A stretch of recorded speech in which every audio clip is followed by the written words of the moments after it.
amici, ben ritrovati nella nostra rubrica E gioia sia. Ci troviamo oggi nella chiesa arcipretale di Marino di Piave. Andremo a vedere i tesori, che questa chiesa parrocchiale conserva e custodisce da molti secoli. La chiesa di Marino di Piave, che noi vedremo oggi, è il frutto di una evoluzione, di una stratificazione di diverse chiese lungo il percorso dei secoli, testimonianza di una comunità cristiana antica e che lungo il tempo si è evoluta, è cresciuta, è aumentata, sono cambiati anche i gusti artistici, e questi sono in un certo senso stati depositati, raccolti anche dalla chiesa edificio, segno di una chiesa che cammina con il passo degli uomini, ma anche di una chiesa edificio che appunto conserva e custodisce la memoria di un passato che cresce e si evolve. Faccio riferimento a questo, poi lo vedremo all'interno della chiesa, perché possiamo davvero ammirare una stratificazione lungo i secoli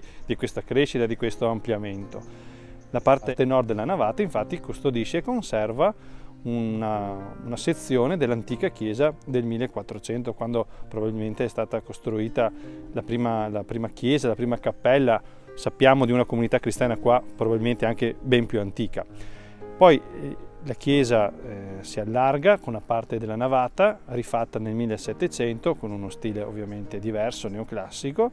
Poi durante la ritirata della prima guerra mondiale, durante la ritirata degli austriaci dopo la battaglia di Vittorio Veneto, il campanile che era adiacente all'abside è stato minato ed è crollato sul presbiterio, motivo per cui si è dovuto ricostruire la parte del presbiterio della chiesa, e sul disegno dell'architetto Rupolo è stata ricreata una chiesa a croce latina con i due transetti e il presbiterio, e successivamente è stato costruito il campanile che voi vedete nelle immagini, campanile creato sul progetto dell'architetto Candiani.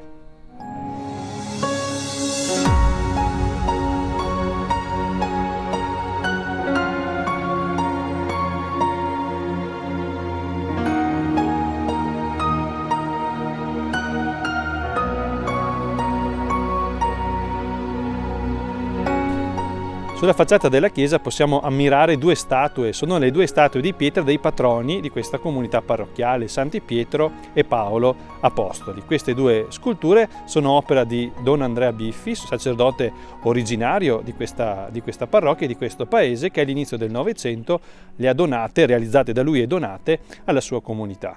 È interessante ricordare il titolo dei Santi Pietro e Paolo, perché sono anche testimonianza di un'evoluzione della Chiesa nell'epoca di Aquileia nel nostro territorio. Sappiamo infatti che, almeno questo è una descrizione non approssimativa però abbastanza attendibile, che durante il periodo di evangelizzazione di queste terre c'era una prassi nel dare i titoli alle parrocchie, nell'affidarli e nel consegnare dei santi patroni. E succedeva più o meno così. La chiesa principale o più antica era dedicata normalmente alla Beata Vergine Maria o a San Giovanni Battista, era la chiesa madre. La prima chiesa che nasceva, figliava in un certo senso da questa chiesa originale, era la chiesa dedicata di solito ai santi apostoli, in particolare Pietro.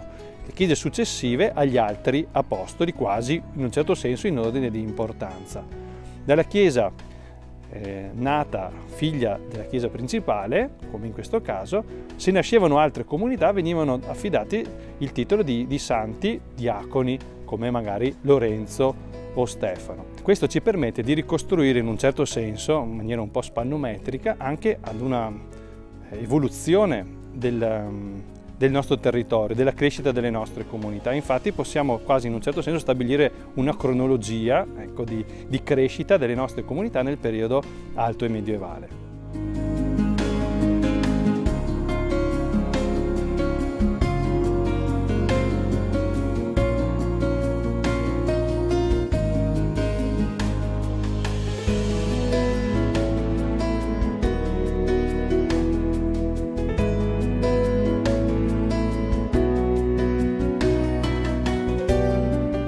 Entrando nella chiesa possiamo ammirare fin da subito anche la bellezza e i colori che accompagnano questo luogo.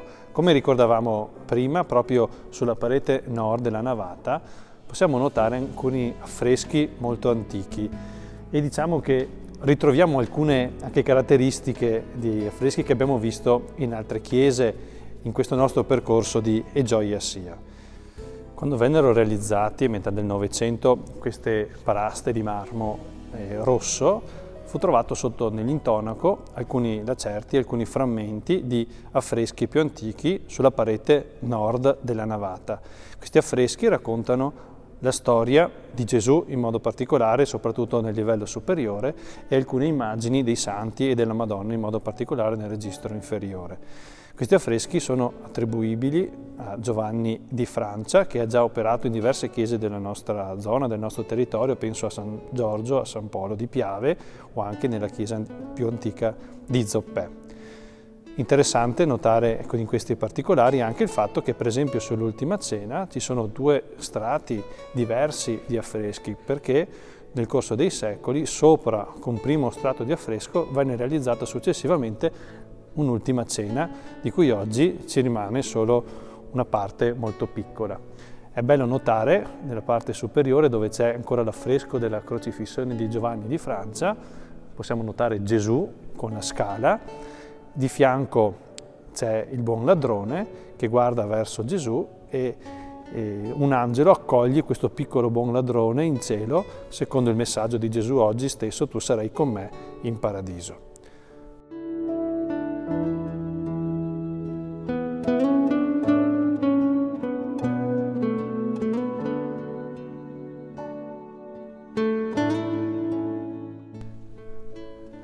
Quello che possiamo notare, dell'Ultima Cena, ci sono dei particolari che ritornano.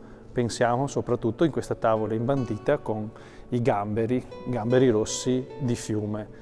Tavola molto piena di gamberi, segno anche di questa festa a cui l'Ultima Cena richiama, la festa pasquale, anche se ricordiamo che i simboli che noi troviamo in questa tavola non stanno tanto a descrivere com'era l'Ultima Cena di Gesù, ma stanno a raccontare una storia nella quale anche la storia di questo paese, di questa comunità si ritrova.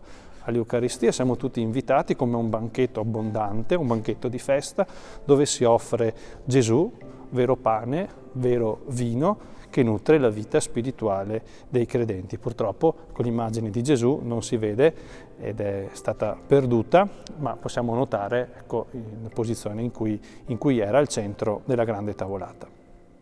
Possiamo notare anche i festoni che adornano questa immagine e questo quadro dell'Ultima Cena.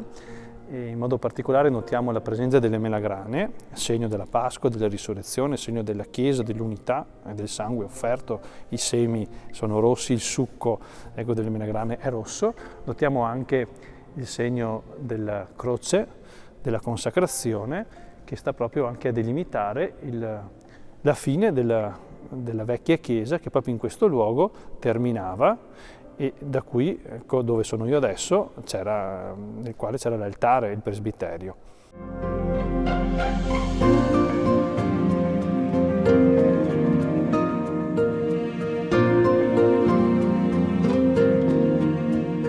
Impreziosisce la volta di questa chiesa, questi tre grandi riquadri, questi grandi affreschi realizzati alla fine del 1700 da Giovanni Battista Canal, parente del famoso Canaletto.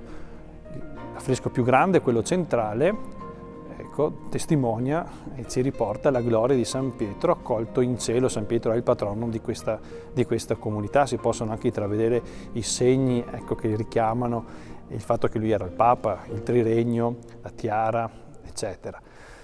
Negli altri due riquadri possiamo notare le tre virtù teologali e le quattro virtù cardinali con i classici simboli.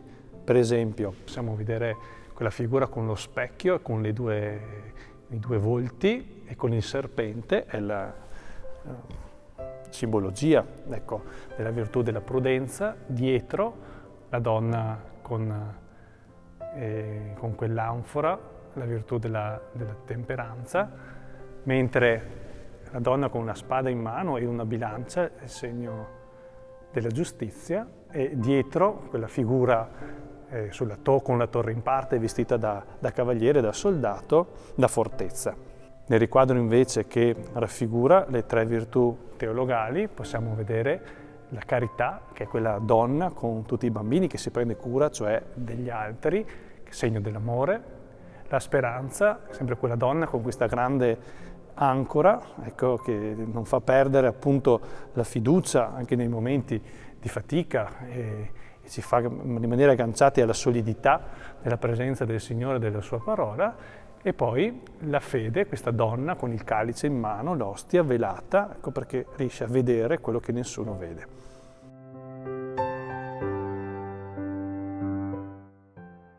Lungo la parete troviamo alcuni affreschi di alcune figure, sono dei monocromi molto, molto belli, rosacei, con queste sfumature di rosa, sono raffigurati, anche con le loro simbologie, i vari profeti maggiori e minori.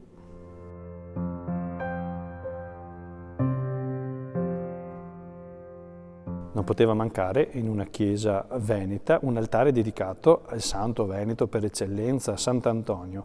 Molto particolare questo quadro seicentesco, perché ha avuto una vicissitudine un po' particolare. Qualche anno fa, in occasione della mostra di Illeggio, venne richiesto questo quadro e tutta la comunità rimase stupita, perché da sempre, oltre al Sant'Antonio che è evidente, non si riconoscevano i 2 santi che stanno alla base in questa sacra conversazione. Si vedeva come San Liberale il soldato e un santo vescovo il secondo.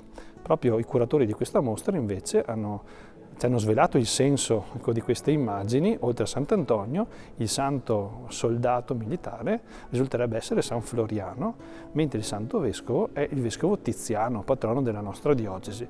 Questo è importante perché non ci sono molti affreschi, molte pale, molti riquadri del nostro patrono della diocesi nelle chiese parrocchiali, e qui invece ne è conservato uno anche di buona fattura. Possiamo riconoscere il fatto che sia proprio San Tiziano perché in un particolare all'interno del paesaggio è richiamato proprio il miracolo del trasporto attraverso la campagna su un carro di buoi. Proprio questo elemento ha fatto cambiare anche l'attribuzione di questo santo.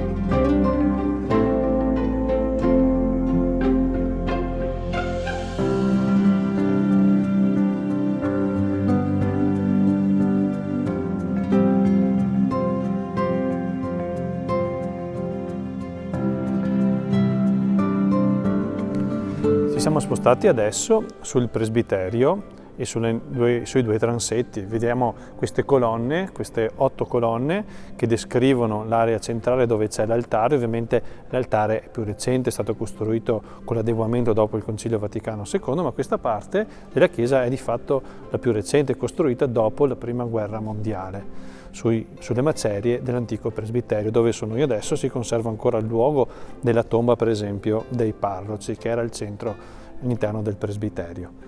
Una cosa che colpisce di questa zona, di questo posto, è la grande pala che c'è sopra l'altare maggiore, è la pala della Quo Vadis, quando Gesù incontra appunto Pietro, che stava un po' fuggendo dalle persecuzioni, e Gesù lo invitava a ritornare, secondo anche la celebre racconto, la celebre leggenda. Sarebbe andato lui a morire per Pietro, e Pietro capisce che quello è il suo luogo, morire per la sua comunità, dare la vita per testimoniare il Vangelo, torna indietro, torna verso Roma, che è anche richiamata dai simboli che troviamo in fondo, il Colosseo, le colonne, eccetera. Tutta questa iconografia ci riporta a parlare del patrono di questa comunità, che è San Pietro. Inizialmente la chiesa di Marino di Piave era dedicata solamente a San Pietro al Bosco, San Pietro nella zona, diciamo così, un po' selvaggia di questo territorio, che era un territorio di bonifica, un territorio di campagna.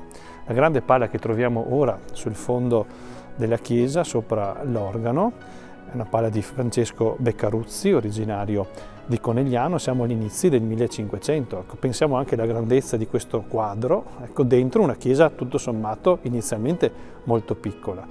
Possiamo anche renderci anche conto effettivamente della ricchezza, da una parte, della comunità, che ha speso davvero anche parecchio per realizzare, oltre che il ciclo degli affreschi, anche ad dotarsi di queste opere d'arte notevoli anche per l'epoca, segno appunto di una fede grande, questo indubbiamente, ma anche di una possibilità economica. Molto bello su questo quadro possiamo notare in cima la Madonna con il bambino e sotto i due santi patroni, appunto San Pietro, messo un po' di spalle alla gente, questo anche gesto di movimento che prende dalle chiavi, secondo il racconto appunto del Vangelo, da Gesù. Un Gesù bambino che con uno spago, ecco, sembra quasi giocare con Pietro nel dargli le due chiavi, le chiavi del regno. Sotto e davanti a San Pietro c'è l'altro patrono, San Paolo, con i classici simboli dell'iconografia, la spada e la parola di Dio, lui che è stato un grande messaggero della parola di Dio, che ha combattuto la buona battaglia della fede, in questo senso la spada. E poi gli altri santi, che sono un po' frutto anche della devozione popolare. Possiamo notare San Giovanni Battista, nascosto quasi all'interno di questo trio, e poi Santa Caterina d'Alessandria, questa principessa, patrona soprattutto dei filosofi, dei pensatori. Nel lato invece destro possiamo notare dietro San Rocco e San Sebastiano, questo corpo nudo che emerge vitale, ecco, dall'opera. Questi due santi, Rocco e Sebastiano, li troviamo spesso nell'iconografia cinquecentesca e successiva, sono proprio i santi patroni a cui si affidavano soprattutto chi era malato di peste in modo particolare.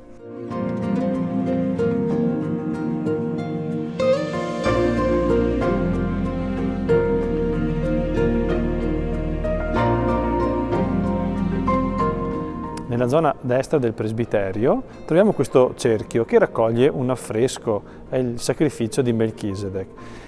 Fa piacere ricordare quest'opera perché quell'affresco è stato strappato da quella parte di parete che era rimasta del presbiterio, che si è salvata dal crollo del campanile, dal crollo dell'abside, ed è stata conservata ed è stata posta in questa parte della chiesa anche a ricordare questa testimonianza, ecco, di come era fatta la chiesa e del fatto che tutto il presbiterio, ecco, era anch'esso decorato con degli affreschi con teorie eucaristiche. In questo caso il sacrificio di Melchisedec ci riporta proprio il senso dell'Eucaristia, questo pane e vino offerti a Dio in dono e in ringraziamento.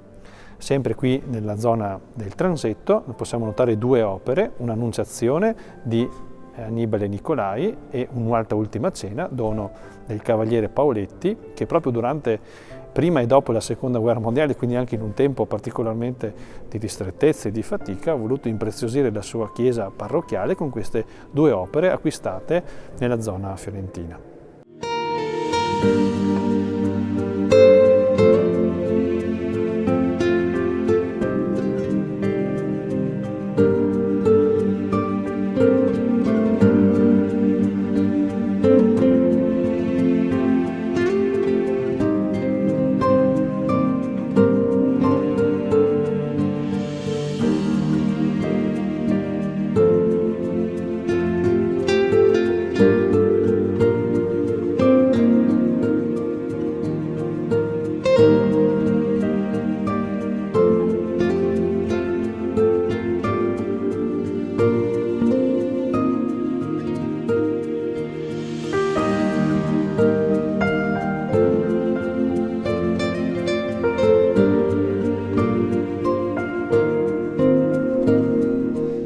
Dalla chiesa arcipretale di Mareno di Piave abbiamo concluso questa nostra esplorazione delle bellezze del nostro territorio con la nostra rubrica E Gioia Sia. Ricordo che potete vedere questa puntata e anche le altre di E Gioia Sia nel sito www.latendatv.it.